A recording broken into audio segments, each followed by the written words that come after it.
నేను మీ Phaniswar sir, senior economy faculty. ఈరోజు మనము ఈ క్లాస్లో చూసినట్లయితే గ్రూప్ వన్ మెయిన్స్కి సంబంధించినటువంటి answer writing, question and answer writing అంటే గ్రూప్ వన్ ఎగ్జామ్కి ఎలా ప్రిపేర్ అవ్వాలి, క్వశ్చన్ అండ్ ఆన్సర్ ఎలా రాయాలి, సో వాటిని ఏ విధంగా తీసుకోవాలి, ఇంట్రడక్షన్లో ఏం రాయాలి, బాడీలో ఏముండాలి, కన్క్లూజన్లో ఏముండాలి, అవి ఎలా రాయాలన్నటువంటిది ఈరోజు నేను మీకు ఒక టాపిక్ తీసుకొని, ఒక బర్నింగ్ ఇష్యూ తీసుకొని, ఆ బర్నింగ్ ఇష్యూలో గ్రూప్ వన్ మీద ఎలాంటి క్వశ్చన్స్ అడుగుతారు, మనం ఎలా వాటికి ఆన్సర్ చేయాలా అన్నటువంటి దాన్ని ఎక్స్ప్లెయిన్ చేయడం అనేటువంటిది ఈ క్లాస్లో జరుగుతుంది. సో మనము టుడే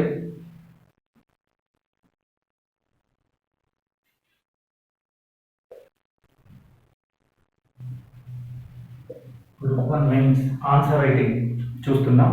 మరి దీన్ని చేసేటప్పుడు నేను ఇటీవల చూసింటే మనకు 28 సో నిర్మలా సీతారామన్ గారు సెకండ్ వేవ్ను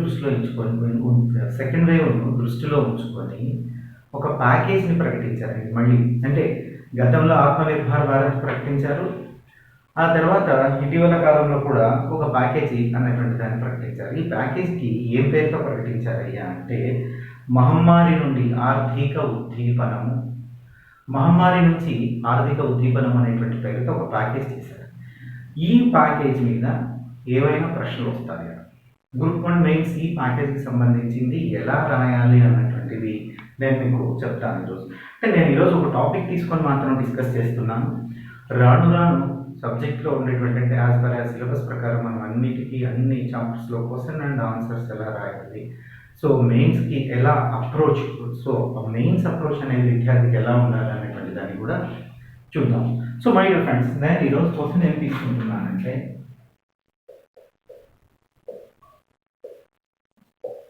ఇటీవల మహమ్మారి నుండి ఆర్థిక ఉద్దీపన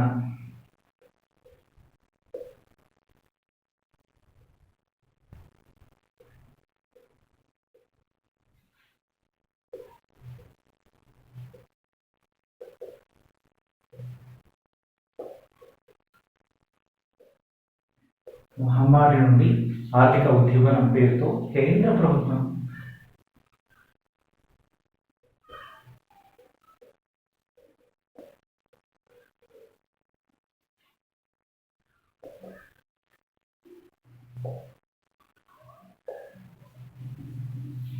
ప్రభుత్వం ప్రకటించిన ఉద్దీపన ఇక్కడ sir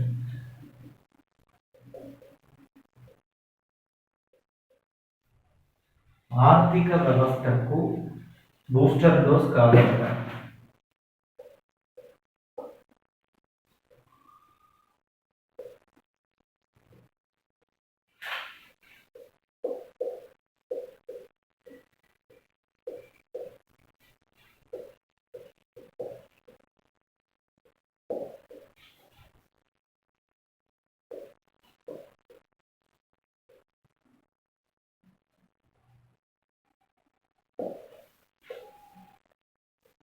so my dear friends, ఇది క్వశ్చన్ అంటే మనం తీసుకున్నటువంటి క్వశ్చన్ ఏంటంటే ఇటీవల మహమ్మారి నుండి ఆర్థిక ఉద్దీపనము అన్నటువంటి పేరుతో సెంట్రల్ గవర్నమెంట్, కేంద్ర ప్రభుత్వం ఒక ప్యాకేజ్ రిలీజ్ చేసింది.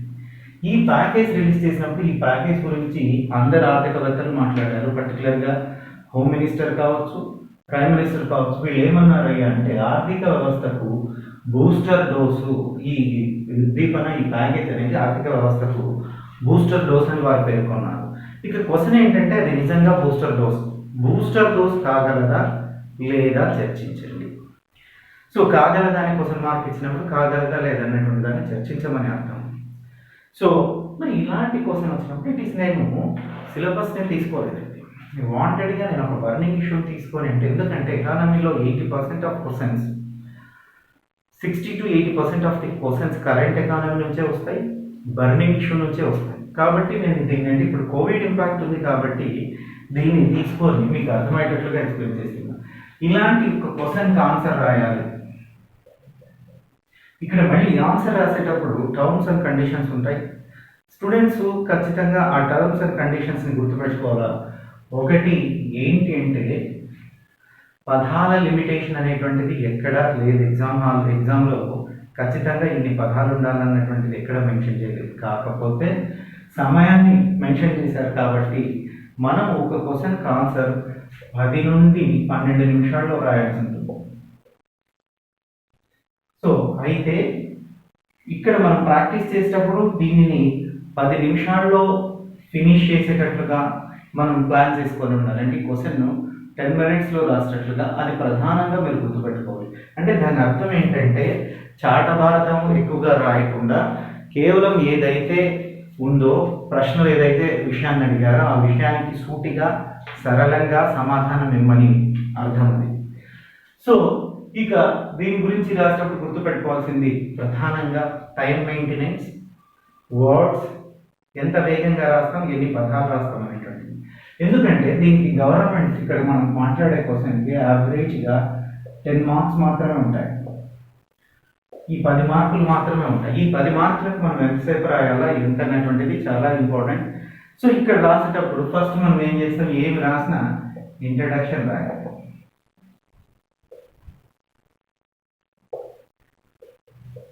పరిచయం. అభ్యర్థులు ముందుగా ఒక క్వశ్చన్కి ఆన్సర్ రాయాలన్నప్పుడు బేసిక్గా నేర్చుకోవాల్సిన థింగ్ ఏంటంటే ఆ క్వశ్చన్కి ఆన్సర్ని మైండ్లో ఫ్రేమ్ చేసుకోవడానికి ఒక ఫ్లో చార్ట్ని తయారు చేసుకోవాలి. ఈ ఫ్లో చార్ట్ అంటే ఈ క్వశ్చన్కి రిలేటివ్ ఫ్లో చార్ట్ నేను మీకు తయారు చేసి చూపిస్తాను. ఆ ఫ్లో చార్ట్ తయారు చేసిన తర్వాతనే మనకు ఆన్సర్ అనేటువంటిది వస్తుంది. అంటే ఫ్రెషర్స్ కావచ్చు, గతంలో ప్రిపేర్ అయిన వాళ్ళు కావచ్చు, ఈ ఫ్లో చార్ట్ అనేటువంటిది లేకపోతే మీకు వేగవంతంగా క్వశ్చన్కి ఆన్సర్ రాదు, అక్యురసీగా ఆన్సర్ చేయలేరు. ఇక్కడ మనకు గ్రూప్ 1లో ప్రధానంగా గుర్తుపెట్టుకోవాల్సింది ఫాస్ట్నెస్ అండ్ అక్యురసీ. ఎవరైతే వేగవంతంగా ఖచ్చితంగా రాస్తారో వారికే ఉద్యోగం అనేటువంటిది వస్తుంది, వారికే మార్కులు వస్తాయి. సో ఇంట్రడక్షన్, పరిచయం తర్వాత ఏదైతే మహమ్మారి నుండి ఆర్థిక ఉద్దీపన ఉందో ఆ ఉద్దీపనకు సంబంధించిన పాయింట్స్ కొంత ఇన్ఫర్మేషన్, అంటే యూ హ్యావ్ సమ్ పాయింట్స్ మీ మైండ్లో ఇమ్మీడియట్గా 10 పాయింట్స్ మైండ్లోకి రావాలి. క్వశ్చన్ చదివిన వెంటనే హాల్లో ఈ మైండ్లోకి రావాలంటే మీరు ఇక్కడ ప్రిపరేషన్ స్థాయిలోనే ప్రతి క్వశ్చన్కి ఫ్లో చార్ట్స్ అనేటువంటివి తయారు చేసుకోవాలి. ఇప్పుడు నేను దీనికి ఫ్లో చార్ట్ చూపిస్తుంది ఎలా తయారు చేసుకోవాలనేటువంటిది. ఈ క్వశ్చన్ తీసుకొని ఫస్ట్ ఇంట్రడక్షన్, పరిచయం అంటున్నాం, పరిచయం చేస్తాం. పరిచయంలో ఏం రాయాలి? So very very important. పరిచయంలో ఏం రాయాలా? కంక్లూజన్ ఉంటుంది, లాస్ట్ ముగింపు. కంక్లూజన్లో ఏం రాయాలన్నటువంటి దాని గురించి తీసుకుంటే ఇక్కడ మనం ఈ 10 పాయింట్స్ చెప్పేటటువంటి బాడీ అంటారు. ఇంట్రడక్షన్, బాడీ, కంక్లూజన్ అని ఉంటాయి. ఈ 3 వెరీ వెరీ ఇంపార్టెంట్. ఈ 3ని ఎలా రాయాలన్నటువంటి దాన్ని నేను మీకు చూపిస్తాను. సో ఇంట్రడక్షన్ అయింది. ఈ 10 పాయింట్స్ బాడీ కిందకి వస్తాయి. అంటే క్వశ్చన్కి ఆన్సర్ ఏదైతే రిలేటివ్గా ఉందో ఆ ఆన్సర్ మనకు కావాలి.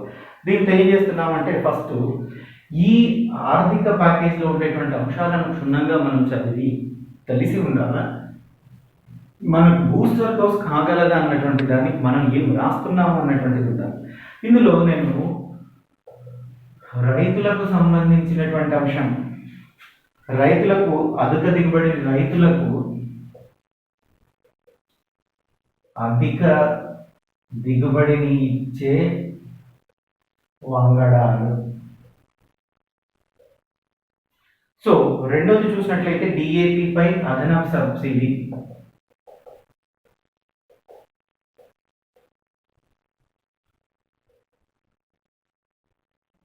డిఏపి పై అదనపు సబ్సిడీ. 3 ప్రధానమంత్రి గరీబ్ కళ్యాణ్ అన్న యోజన.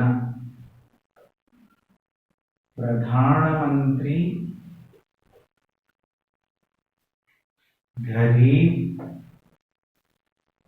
కళ్యాణ్ అన్న యోజన పెంపు. సో ప్రధానమంత్రి గరీబ్ కళ్యాణ్ అన్న యోజన పెంపు.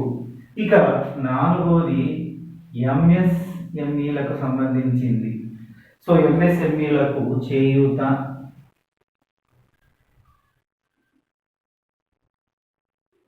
ఇక ఫిఫ్త్ వచ్చేసి మైక్రో ఫైనాన్సింగ్ సంస్థల ద్వారా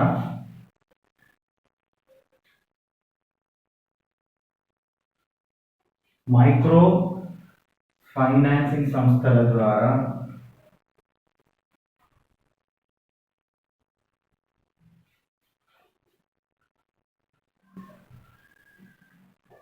25 లక్షల మందికి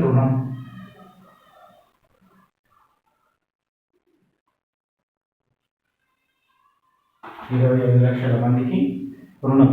నెక్స్ట్ చూసినట్లయితే 6 ఆత్మనిర్భర్ భారత్ రోజ్గార్ యోజన పొడిగింపు.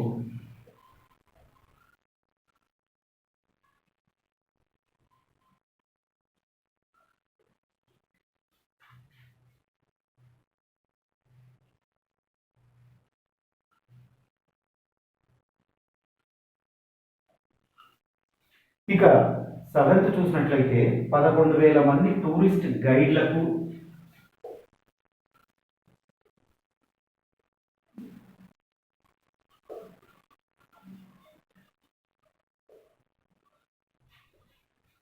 టూరిస్ట్ సంస్థలకు ఏజెన్సీలకు టూరిస్ట్ సంస్థలకు నిధుల పెంపు.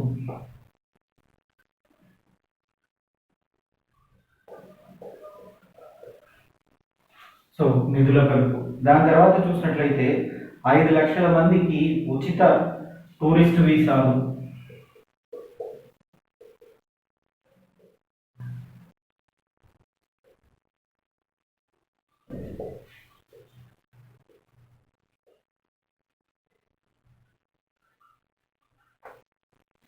ఇక 9th చూస్తే చిన్నారులకు ఆరోగ్య రంగంలో మౌలిక వసతులు.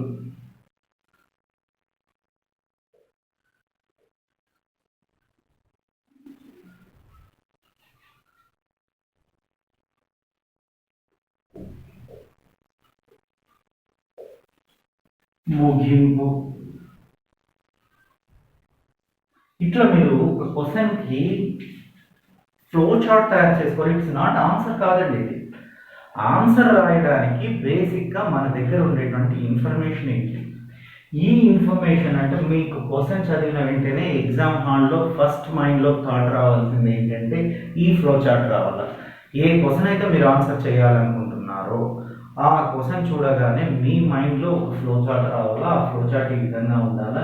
ఇక్కడ నేను 9 పాయింట్స్ తీసుకున్నాను, మీరు 10 పాయింట్స్ తీసుకోవాలా. 10 పాయింట్స్ని ఎక్స్ప్లెయిన్ చేయాలి. ఇక్కడ 1 పాయింట్ 2 పాయింట్ల 4 పాయింట్లు అనేది ముఖ్యం కాదు.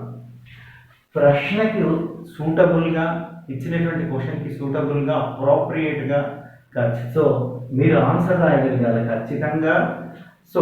మళ్ళీ చెప్తున్నా, గ్రూప్ 1 సక్సెస్కి ఒకటే ఒక ఫార్ములా ఏంటంటే ఖచ్చితత్వము, వేగవంతము. ఇవి రెండే గ్రూప్ 2 సక్సెస్కి ఫార్ములాస్. సరే, గ్రూప్ 1 సక్సెస్ కావాలంటే, గ్రూప్ 1 మీరు ఎస్ఏ రాయాలంటే వేగవంతము, ఖచ్చితత్వం ఎవరైతే మెయింటైన్ చేస్తారో వాళ్ళకే సక్సెస్ వస్తుంది. ఈ విధంగా ఉంటుంది. నేను ఇప్పుడు దీన్ని ఎక్స్ప్లెయిన్ చేస్తాను ఏమేమి ఎలా రాయాలి. మై డియర్ ఫ్రెండ్స్, ఇదంతా మీరు 10 నిమిషాల్లో రాయాల్సినటువంటి క్వశ్చన్. 10 నిమిషాల్లో రాయాల్సినటువంటి క్వశ్చన్. ఈ విధంగా రాస్తే మార్కులు రావడం. వీటిని ఎక్స్ప్లెయిన్ చేయాలంటే మీ మైండ్లో ఫస్ట్ ఇది ఆన్సర్ రాయడానికి బిఫోర్ మీ మైండ్లో ఈ విధంగా ఫ్లో చార్ట్ తయారవుతేనే దానికి ఆన్సర్ రాయగలుగుతారు. ఎప్పుడు మీకు ఈ విధంగా ఫ్లో చార్ట్ వస్తుందంటే విషయం మీద క్షుణ్ణంగా అవగాహన ఉన్నప్పుడు మీరు ఈ ఫ్లో చార్ట్ తయారు చేసుకోవచ్చు. అందుకే ప్రాక్టీస్లోనే మీరు ప్రిపేర్ అయ్యేటప్పుడు మీ ప్రిపరేషన్ ప్రాక్టీస్లోనే మేము ఈ ఫ్లో చార్ట్ తయారు చేపిస్తాం. ఇప్పుడు నేను ఈ ఫ్లో చార్ట్లో ఉండేటువంటి అంశాలన్నింటినీ 1 by 1 మీకు ఎక్స్ప్లెయిన్ చేస్తూ వస్తాను. ఈ ఫ్లో చార్ట్లో ఉండేటువంటి అంశాలన్నింటినీ నేను ఎక్స్ప్లెయిన్ చేస్తాను. మీ దగ్గర ఒక ఫ్లో చార్ట్ ఉంది. మీకు తెలుసు ఆ ఫ్లో చార్ట్ని ఫాలో అవ్వాలి. అంటే మీరు ఆన్సర్ రాసేటప్పుడు మీకు ఒక గైడ్ లాగా ఆ ఫ్లో చార్ట్ పనిచేస్తుంది. ఇప్పుడు then I'm going to answer. Introduction అన్న ఫ్లో చార్ట్లో ఫస్ట్ ఏముంది? ఇంట్రడక్షన్. మీరు పరిచయం అని ఏమి రాయాల్సిన అవసరం లేదు. మీరు రాస్తూ పోతే అదే పరిచయం అని ఎగ్జామినర్కి అర్థమవుతుంది. కాకపోతే మీకు అర్థం కావడం కోసము పరిచయం అన్నటువంటి దాన్ని రాస్తాం. ఇక అసలు విషయం ఏంటి అంటే ఇటీవల మహమ్మారి నుండి ఆర్థిక ఉద్దీపనను కేంద్ర ప్రభుత్వం ప్రకటించింది. అంటే అర్థం ఏంటి? కేంద్ర ప్రభుత్వం ఒక ఆర్థిక ఉద్దీపనను ప్రకటించింది. దేని కొరకు ప్రకటించింది? మహమ్మారి నుంచి ఆర్థిక వ్యవస్థ నాశనమైంది, ఆర్థిక వ్యవస్థ అనేటువంటి స్పాయిల్ అయింది. ఆ ఆర్థిక వ్యవస్థను తిరిగి మళ్ళీ గాడిలో పెట్టేటువంటి ఉద్దేశంతో ప్యాకేజీలను ప్రకటించింది. సో ఆ ప్యాకేజ్ అనేటువంటిది ఆర్థిక వ్యవస్థకు బూస్ట్ కాగలదా అంటే ఆర్థిక వ్యవస్థకు బూస్టర్ డోస్ అంటే ఆ ప్యాకేజ్ వల్ల ఆర్థిక వ్యవస్థ మళ్ళీ పుంజుకోగలదా లేదా అన్నటువంటిది చర్చించాలి. ఇది మన ప్రశ్న. ఈ ప్రశ్నకు ఇంట్రడక్షన్ రాసేటప్పుడు, పరిచయం రాసేటప్పుడు మొదటగా మనం ఏం రాయాలంటే అసలు కోవిడ్ నుంచి వచ్చినటువంటి ఇబ్బందులు ఏంటి, ఆర్థిక వ్యవస్థ ఎదుర్కొన్నటువంటి కోవిడ్ నుంచి ఇబ్బందులు ఏంటి. ఎందుకంటే ఈ ఉద్దీపన దేని కొరకు? కోవిడ్ వల్ల నష్టపోయినటువంటి ఆర్థిక వ్యవస్థను తిరిగి గాడిలో పెట్టడానికి. కాబట్టి పరిచయంలోనే కోవిడ్ వల్ల ఆర్థిక వ్యవస్థ ఏ విధంగా నష్టపోయింది అన్నటువంటిది రాయాలి. సో కోవిడ్ వల్ల ఏ విధంగా ఆర్థిక వ్యవస్థ నష్టపోయింది అనేది రాయాలి. ఇక్కడ అభ్యర్థులు గుర్తుపెట్టుకోండి, చాలా మంది అంటే నేను చాలా సందర్భాల్లో చూసినట్లు ఏంటిదంటే క్లాస్లో డిక్టేట్ చేసినటువంటి నోట్స్ను యాజిటీస్గా రాయడం అనేటువంటిది జరుగుతుంది. ఓకే, అది తప్పు కాకపోవచ్చు, కానీ మీకు అంటూ ఒక ప్రత్యేకత లేదన్నటువంటి విషయము ఎగ్జామినర్కి తెలిసిపోతుంది. అంటే ఎగ్జామినర్ పేపర్ కరెక్షన్ చేసేటప్పుడు ఆ రోజు ఆయన ఒక 10 పేపర్స్ కరెక్ట్ చేస్తే 10 పేపర్లు ఒకే విధంగా ఆన్సర్ ఉంటే ఆయనకు తెలిసిపోతుందో సో వీళ్ళకు క్రియేటివిటీ నాలెడ్జ్ అనేటువంటిది లేదు, మక్కిగా ఎక్కడ ఉన్నది. సో మీరు ఆన్సర్ రాసేటప్పుడు మీ యొక్క అబిలిటీస్, మీ యొక్క ఆలోచన ధోరణి, మీరు ఒక అధికారి కావడానికి మీకు ఉండేటువంటి అర్హత ఏంటి, సబ్జెక్ట్ మీద మీకు ఉండేటువంటి కమాండింగ్ ఏంటి అన్నటువంటిది తెలిసే విధంగా మీకు ఉండాలి. ఇంట్రడక్షన్ అనేటువంటి దాంట్లోనే మీకు చదివినటువంటి మొదటగా ఎగ్జామినర్ చదివినటువంటి ఇంట్రడక్షన్లోనే మీ గురించి ఒక అవగాహనకు వస్తాడు, ఇతనికి వర్తుందా లేదా, ఎన్ని మార్కులు లేదా. అందుకోసమే దట్ ఇంట్రడక్షన్, ఆ పరిచయం అనేది చాలా ముఖ్యం. చాలా నేను ఎలా పరిచయం చేస్తామో చూద్దాం. సో కరోనా వైరస్ కోవిడ్-19 వల్ల భారత ప్రభుత్వం లాక్డౌన్ విధించింది. సో ఇది ఫస్ట్ రాస్తున్నాం, ఎందుకంటే అసలు సమస్య ఎక్కడి నుంచి వచ్చింది అంటే కరోనా రావడం వల్ల, కరోనా వల్ల లాక్డౌన్ ప్రభుత్వం విధించింది వల్ల ఆర్థిక వ్యవస్థ ఇబ్బంది పడింది. ఆ ఆర్థిక వ్యవస్థ ఇబ్బంది పడడం వల్లనే ప్యాకేజెస్ ఇస్తున్నారు. ఫస్ట్ మాట అది రాస్తున్నాం. కరోనా కట్టడిలో భాగంగా ప్రభుత్వం లాక్డౌన్ విధించింది.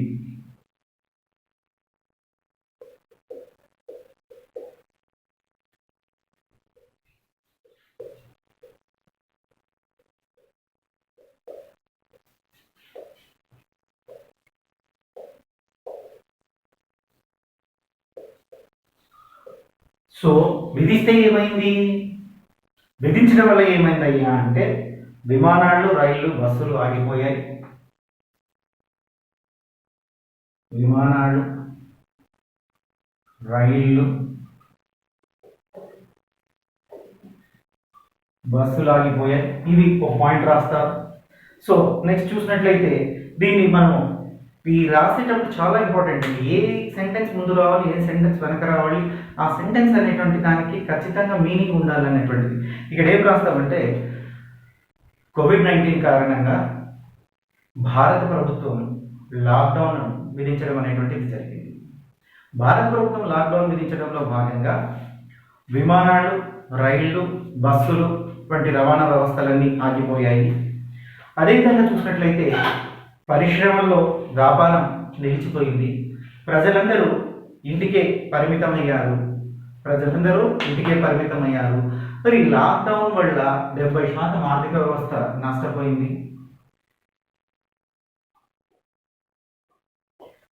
70% ఆర్థిక వ్యవస్థ నష్టపోయిందంటే ఫస్ట్లో మనం ఏం ప్రయత్నం చేస్తున్నాం? లాక్డౌన్ విధించడం వల్ల ఆర్థిక వ్యవస్థ ఏ విధంగా స్పాయిల్ అయింది, ఎందుకు స్పాయిల్ అయింది అని చెప్తున్నాం. ఎందుకు స్పాయిల్ అయింది అని చెప్తున్నాం? విమానాలు, రైళ్లు, బస్సులు ఆగిపోయాయి. అదేవిధంగా చూసినట్లయితే పరిశ్రమల్లో వ్యాపారాలు నిలిచిపోయాయి. ప్రజలు ఎవరు బయటికి రాలేదు, ప్రజలందరూ ఇళ్లలోనే ఉండిపోయారు. దాంతో 70% ఆర్థిక వ్యవస్థ, ఆర్థిక కార్యక్రమాలన్నీ ఆగిపోయాయి.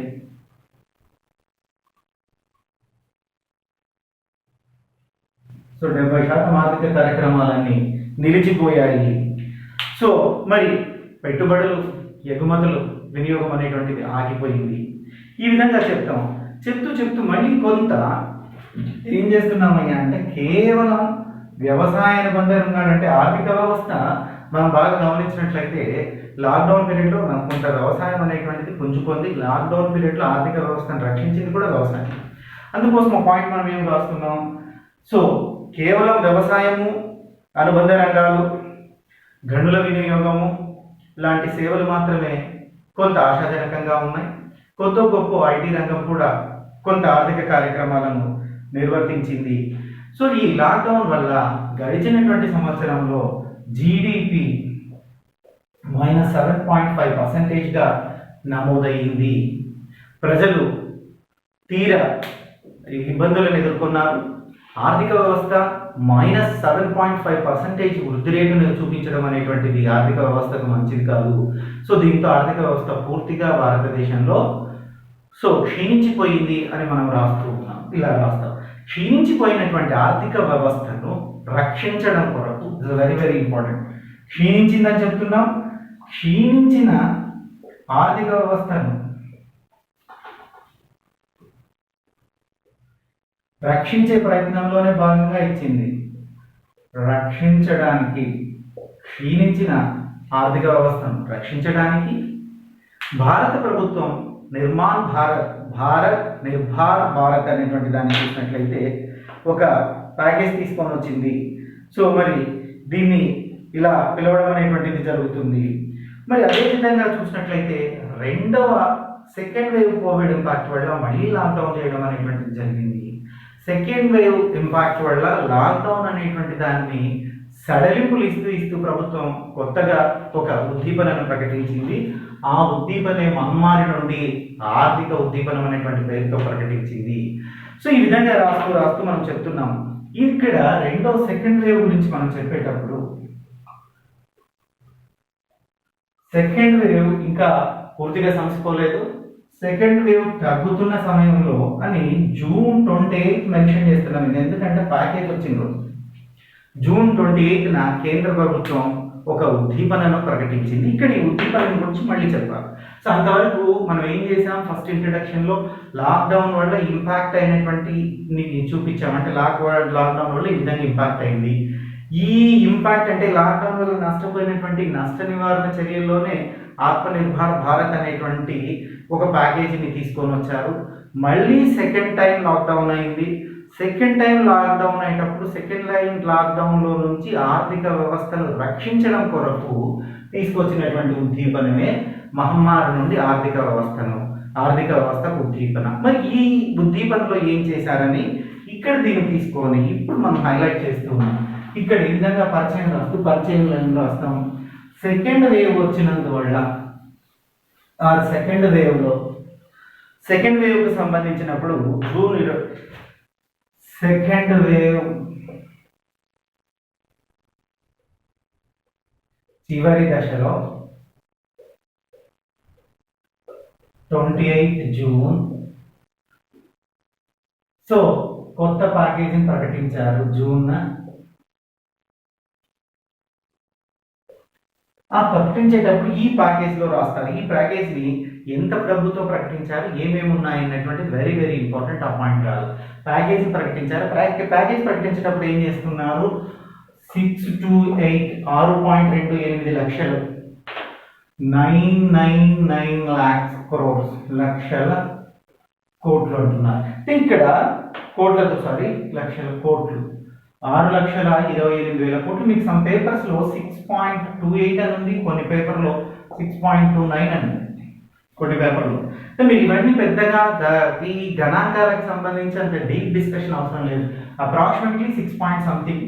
సో మీకు తెలిస్తే ఈ ఫిగర్ కరెక్ట్ ఫిగర్ 6,28,999 6,28,993 అని రాయండి. లేదు తెలియలేదు, so don't go to that one. ఏం రాస్తారు సింపుల్గా అంటే ఉద్దీపనలో భాగంగా 6.28 లక్షల కోట్లతో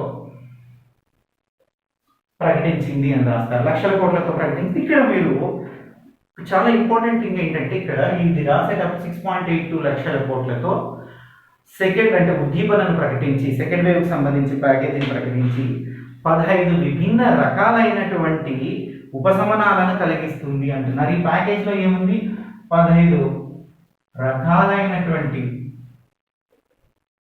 ఉపశమనాలు రిలీఫ్స్ అంటారు. సో 15 రకాలైనటువంటి రిలీఫ్స్ ఈ ప్యాకేజ్ లో ఉన్నాయనేటువంటి చెప్పేటువంటి మాట. సో ఎంత డబ్బులు చెప్తున్నాం, ఈ ప్యాకేజ్ ఎన్ని రకాలైనటువంటి రిలీఫ్ చెప్తున్నాం, తర్వాత దానికి సంబంధించి రాసేటప్పుడు సపరేట్ పారాగ్రాఫ్ రాయండి. ఎందుకు సపరేట్ పారాగ్రాఫ్ రాస్తున్నాం అంటే ఫస్ట్ పారాగ్రాఫ్ లో మనము ఆర్థిక వ్యవస్థ నష్టపోయింది రాసాం, దాన్ని రికవర్ చేయడానికి ఆత్మనిర్భర్ భారత్ అనేటువంటిది తీసుకున్నారని చెప్తున్నాం, మళ్ళీ సెకండ్ వేవ్ వచ్చిందని చెప్తున్నాం, సెకండ్ వేవ్ ని కంట్రోల్ చేయడానికి, సెకండ్ వేవ్ నుంచి ఆర్థిక వ్యవస్థను కాపాడడానికి 6.28 lakhs crores rupees, 15 types of 15 రకాలైనటువంటి ఎగ్జామ్షన్స్, అంటే 15 types of ఎగ్జామ్షన్స్ వాటిని ఏమంటున్నారు, 15 రకాలైనటువంటి ఉద్దీపనలను ఇవ్వడం అనేటువంటి జరిగింది. దీంట్లో భాగంగా పనిచేస్తారు. ఇప్పుడు ఆరోగ్య రంగాన్ని బలోపేతం చేయడం, సో వెరీ వెరీ ఇంపార్టెంట్ ఆరోగ్య రంగాన్ని. ఇందులో భాగంగా ఆరోగ్య రంగాన్ని బలోపేతం చేయడం, కోవిడ్ వల్ల దెబ్బతిన్నటువంటి వివిధ రకాలైనటువంటి రైతులకు చేయూతనీయడం, దెబ్బతిన్న వివిధ రకాలైనటువంటి రైతులకు, సో రైతులకు చేయూత, విద్యుత్ సంస్కరణలు, రైతులకు చేయూత, విద్యుత్ సంస్కరణలు, ఎగుమతుల ప్రోత్సాహం,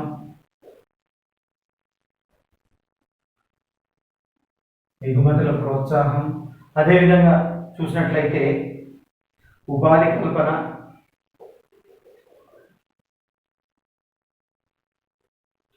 ఇవి రాస్తే ఏం చెప్తాం, 15 రకాలైనటువంటి ఉద్దీపనలు ఇవ్వడం జరిగింది.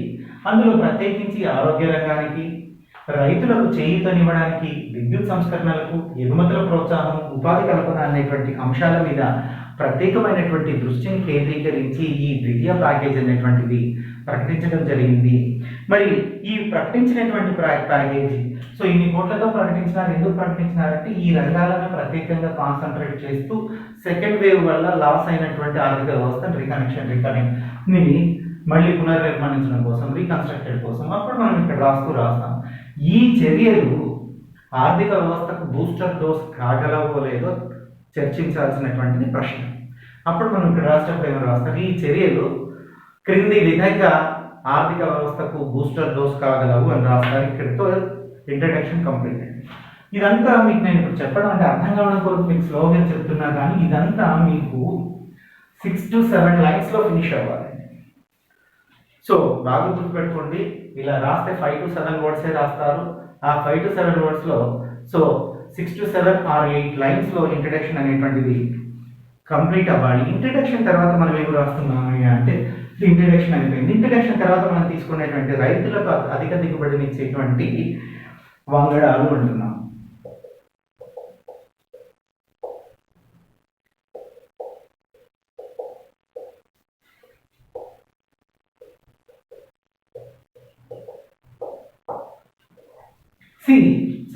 సబ్హెడింగ్ పెట్టి రాస్తే బాగుంటుంది. పెట్టి రాయాల్సిన అవసరం లేదు అనుకుంటే కూడా మీరు రాయచ్చు. కాకపోతే సబ్హెడింగ్ పెట్టి రాస్తే ఎగ్జామినర్ ఫోకస్ పెరుగుతుంది. ఓహో, ఇక్కడ ఈ అబ్బాయి ఈ పాయింట్ చెప్తున్నారు, ఇక్కడ రాసేటప్పుడు ఈ పాయింట్ చెప్తున్నారు అనేటువంటి విషయం ఆయనకు అర్థమవుతుంది.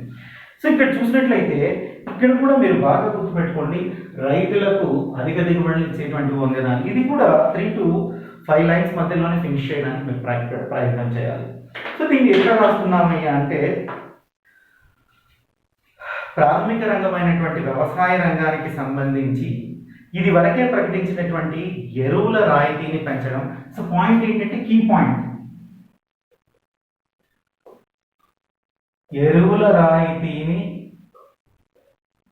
పెంచడం. మీకు ఇది మైండ్లో రావాలి. అది ఎక్కువ సార్లు చదివితే ఆటోమేటిక్గా వస్తుందండి, కొత్త కాదు. తర్వాత నవంబర్ వరకు పేదలకు ఉచితంగా తిండి గింజలు ఇవ్వడం. నవంబర్ వరకు పేదలకు ఉచితంగా తిండి గింజలు ఇవ్వడం. అదేవిధంగా చూసినట్లయితే నెక్స్ట్ ఇక్కడ ఏం రాస్తున్నారయ్యా అంటే వాతావరణాన్ని తట్టుకునేటువంటి అధిక దిగుబడి ఇచ్చేటువంటి వంగడాలు, అన్ని రకాల వాతావరణాలను తట్టుకొని అధిక దిగుబడినిచ్చేటువంటి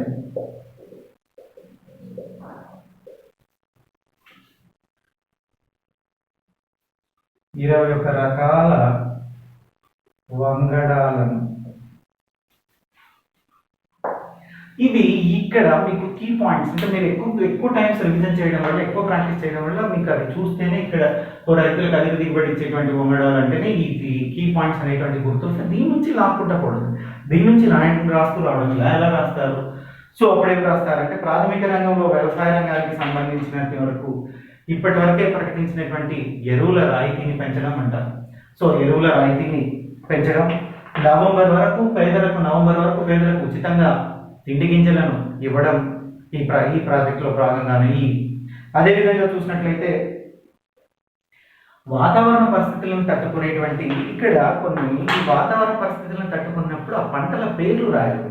ఈ వాతావరణ పరిస్థితులను తట్టుకొని నిలిచేటువంటి వరి, పప్పు ధాన్యాలు, చిరుధాన్యాలు, మొక్కజొన్న, సోయాబీన్, క్వినోవా, గోధుమలు, బీన్స్, కంది, జొన్నలు, ఇలా కొన్నిటిని ఉదాహరిస్తే ఇలాంటివి 21 రకాలైనటువంటి వంగడాలను సో రైతులకు అందించేటువంటి కార్యక్రమం, దానికి అయ్యేటువంటి ఫైనాన్షియల్ స్టేట్మెంట్, దానికి అయ్యేటువంటి కార్యక్రమం రైతులకు అందుబాటులోకి తేవడానికి ఈ ప్యాకేజ్ యొక్క ముఖ్య ఉద్దేశం, ఈ ఉద్దీపన యొక్క ముఖ్య ఉద్దేశం ఏంటంటే ప్రాథమిక రంగమైనటువంటి రైతులకు సో ఎరువుల రాయితీని పెంచడం, గతంలో ప్రకటించినటువంటి ఎరువుల రాయితీని పెంచుతూ సో నవంబర్ వరకు పేదలకు ఉచితంగా తిండి గింజలను సరఫరా చేయడం అనేటువంటిది ఇందులో భాగంగానే ఉంది. అదేవిధంగా చూసినట్లయితే రైతులకు ఆదాయం రెట్టింపు అవ్వడం కొరకు ఎలాంటి వాతావరణ పరిస్థితులైనా తట్టుకొనగలిగినటువంటి వరి, చిరుధాన్యాలు, సో మొక్కజొన్న, సోయాబీన్, క్వినోవా, గోధుమ, బీన్స్ లాంటి 21 రకాలైనటువంటి వేరే రకమైనటువంటి వంగడాలను రైతులకు అందించేటువంటి కార్యక్రమం ఈ పథకంలో దాగి ఉంది. రాయించేటువంటి వారు ఈ పథకం అంటే ఈ కీ పాయింట్స్ని మీరు అల్లుతూ ఒక 4 to 5 లైన్స్ సెంటెన్స్ రాస్తారు. నెక్స్ట్ చూసినట్లయితే you go to another one. So దాన్ని ఏమంటున్నారు? డిఏపి పై పెంపు. ఎందుకంటే నేను ఇక్కడ మీకు ఫ్లో చార్ట్ని ఎక్స్ప్లెయిన్ చేస్తున్నా, మీరు ఏదైతే ఫ్లో చార్ట్ రాసుకున్నారో మైండ్లో దాన్ని రావాలి. డిఏపి పై అదనపు సబ్సిడీ.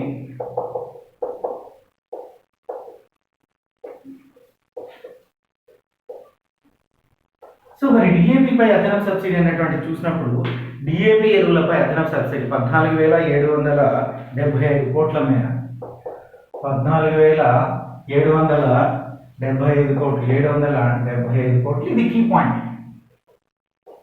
ఇక్కడ ఏంటి? సబ్సిడీ పెంచుతున్నారు. ఎందుకు పెంచుతున్నారయ్యా అంటే 14,775 కోట్లు. ఇక్కడ మీరు ఏం రాస్తారయ్యా అంటే డిఏపి ఎరువులకు సంబంధించి అదనంగా 14,775 కోట్ల మేర సబ్సిడీని ప్రస్తుతం ఖరీఫ్ మార్కెటింగ్ సీజన్లో వర్తించే విధంగా ఆర్థిక శాఖ ఆమోదించింది. సో ఈ సబ్సిడీకి సంబంధించి కేంద్రం ఇదివరకే ప్రకటించినప్పటికీ ఈ సందర్భంలో ఈ ప్యాకేజ్ సందర్భంలో దీనిని ఆర్థిక శాఖ ఆమోదించడం అనేటువంటిది జరిగింది. ఈ ప్రకటనలో ఆర్థిక శాఖ ఆమోదించినట్లుగా ఈ ప్రకటనలో తెలియజేస్తున్నారు. ఇక థర్డ్ వన్ ఏం రాస్తున్నాం? ప్రధానమంత్రి గరీబ్ కళ్యాణ్ అన్న యోజన పొడిగింపు. ప్రధానమంత్రి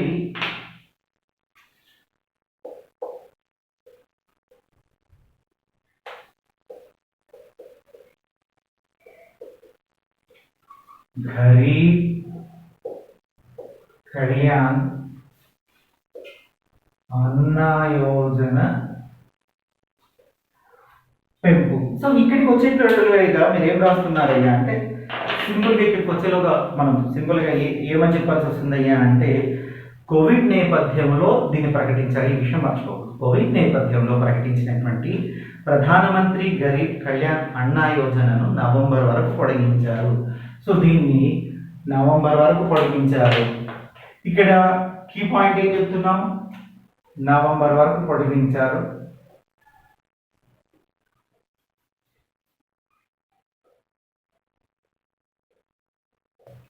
so this is very very important.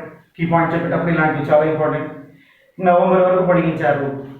ఆహార భద్రతా చట్టంలోని ప్రతి ఒక్కరికి అదనంగా 5 కిలోల చొప్పున ధాన్యాలను పంపిణీ చేస్తారు. ఇక్కడ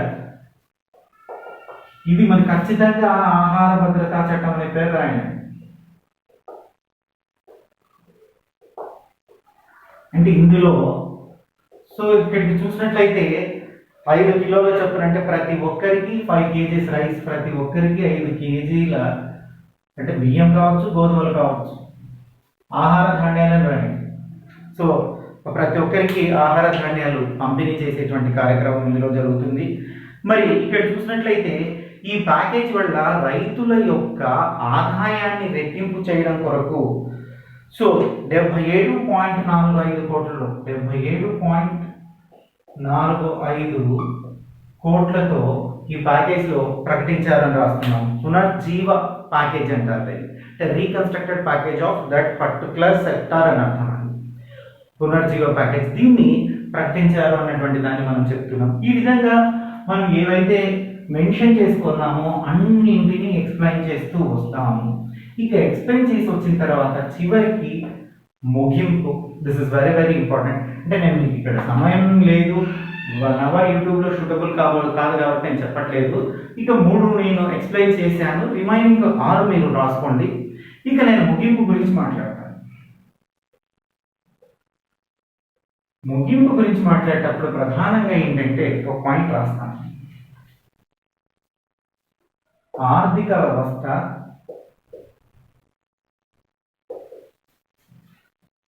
ప్రాథమిక రంగము, పారిశ్రామిక రంగము,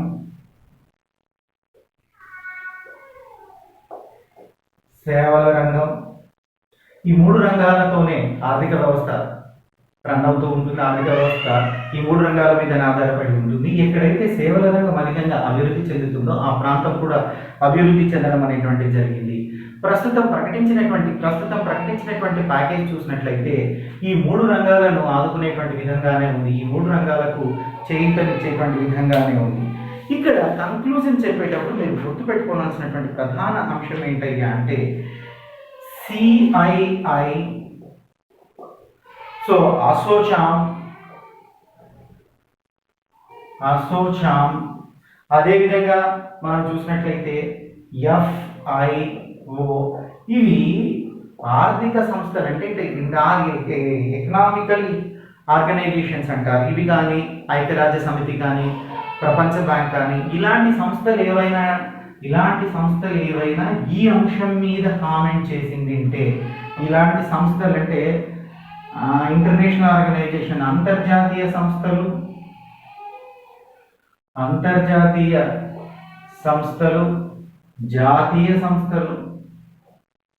జాతీయ సంస్థలు ఈ పర్టికులర్ టాపిక్ మీద కామెంట్ చేసింటే ఆ టాపిక్ ఇక్కడ మనం ఆ కామెంట్ ఇక్కడ రాస్తాం. అది పాజిటివ్ కామెంట్నే రాయండి. ఎప్పటికైనా విమర్శన అన్నప్పుడు నెగిటివ్ కామెంట్ రాస్తాం. ఇక్కడ ఆ సంస్థలు ఇచ్చినటువంటి కామెంట్స్ రాస్తాము. చివరిగా ఏం రాస్తామంటే ఈ ప్యాకేజ్ వల్ల, ఈ ఉద్దీపన వల్ల ఆర్థిక వ్యవస్థ రీకన్స్ట్రక్టెడ్ కాగలదంటే ఈ ఉద్దీపన వల్ల ఆర్థిక వ్యవస్థ బూస్టర్ డోస్ కాగలదు. అయినప్పటికీ కూడా అతిపెద్ద జనాభా అంటే 2వ అతిపెద్ద జనాభా కలిగినటువంటి దేశంలో ఈ ఆర్థిక వ్యవస్థ అంటే ఈ మొత్తం సరిపోదు, ఇంకా చాలా రంగాలకు వెలితిగా ఉంటుంది. ప్రభుత్వం వారు ఈ ప్యాకేజీని అమలు చేసినట్లనే ఇంకా మరికొంత ప్యాకేజీలను ఇచ్చి ఆర్థిక వ్యవస్థను అభివృద్ధి పైపు తీసుకెళ్లేటువంటి ప్రయత్నాలు చేస్తారని ఆశిద్దాము అనేటువంటి దాంతో మనం కంక్లూజన్ అనేటువంటి దాన్ని ముగించాలి. దీన్ని ముగించేటప్పుడు గుర్తుపెట్టుకోండి, ఎప్పుడు కూడా పాజిటివ్తోనే ఉండాలి, పాజిటివ్ మైండ్ సెట్టే ఉండాలి. కంక్లూజన్లో క్రిటికల్ అనాలసిస్ ఆర్ క్రిటిక్స్ అన్నప్పుడు మాత్రం అంటే విమర్శనాత్మక ధోరణి అన్నప్పుడే విమర్శన రాయాలి. ఆ విమర్శన రాసేటప్పుడు కూడా విమర్శన రాస్తే ఖచ్చితంగా దానికి సమాధానాన్ని చూపిస్తూ రాయాలి. ఈ విధంగా మీరు ప్రాక్టీస్ చేయండి. మిగతా క్వశ్చన్ అండ్ ఆన్సర్స్ మళ్ళీ నేను మీతో డిస్కస్ చేస్తుంటాను. Thank you. మీ ఫణీశ్వర్ సార్.